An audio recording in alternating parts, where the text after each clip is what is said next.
Hello, I am the Holy Roman Romantic. Welcome to Improper Analysis, where I talk about all the shows that I was half paying attention to. Today's episode is on In the Land of Leadale, aka Leadale no Daichi Nite. It's a fantasy adventure slice of life Isekai TV show. It is 12 23-minute episodes long and aired in 2022's winter season. It was made by Maho Film. You might know them for their work on the Isekai I'm Standing on a Million Lives. You might also know Leadale's director, Yuuji Yanase, from his work directing the Isekai In Another World with My Smartphone. In the Land of Leadale is an adaptation of a manga and light novel of the same name, both of which started publication in 2019, and both are still going as of writing this video. In the Land of Leadale follows a girl named Kaina, who I think is about 17 and on life support sometime in the near future. She is effectively comatose, but virtual reality technology has progressed to the point where she can wear a headset and control an avatar that isn't paralyzed inside a video game world. She spends pretty much every waking hour playing the MMO Leadale, and who can blame her? She doesn't have much else going on. One day, she dies and wakes up in-game to a world that's just a bit different than the MMO she remembers. As it turns out, it's been 200 years since she last played. Is this a new reality, or is her consciousness reawakened in the game somehow?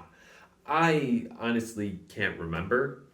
I think it's a new reality, but her being reawakened as like a ghost in the game sounds better.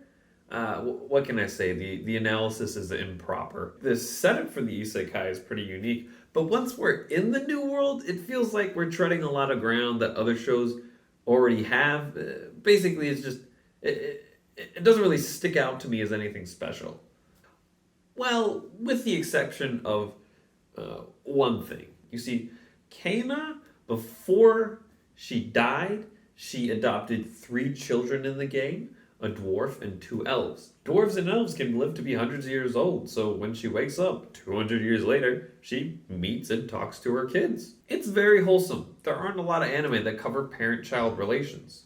Many protagonists aren't parents. Many protagonists in shows don't even have parents. They're usually orphans, or maybe their parents are always working abroad. You never meet them. What's even rarer is to see parent-child relations between characters who are both effectively adults. Now, she's like 17 and they're like 200, but we don't need to get into all the nitty-gritty. They're like adult people, and they're interacting with one another in like society and like just having this cute relationship. Having these parent-child relationships are like the one thing that makes this show stand out to me. The visuals, on the other hand, don't really. When I talk about a show's visuals, I talk about 2 things. Direction and definition. Basically, what is the style of the show, and like how detailed and good does it look frame by frame. I can't really say anything great about either of these things when it comes to this show. The art direction of Leadale just feels like any other low-budget light fantasy setting. While it does lean a bit into more of a cute aesthetic, it's not really enough to separate itself from the large pack of light fantasy shows. When it comes to definition, it doesn't do a great job either. It feels low budget. There just isn't much happening in each frame. There aren't a lot of details to pick apart.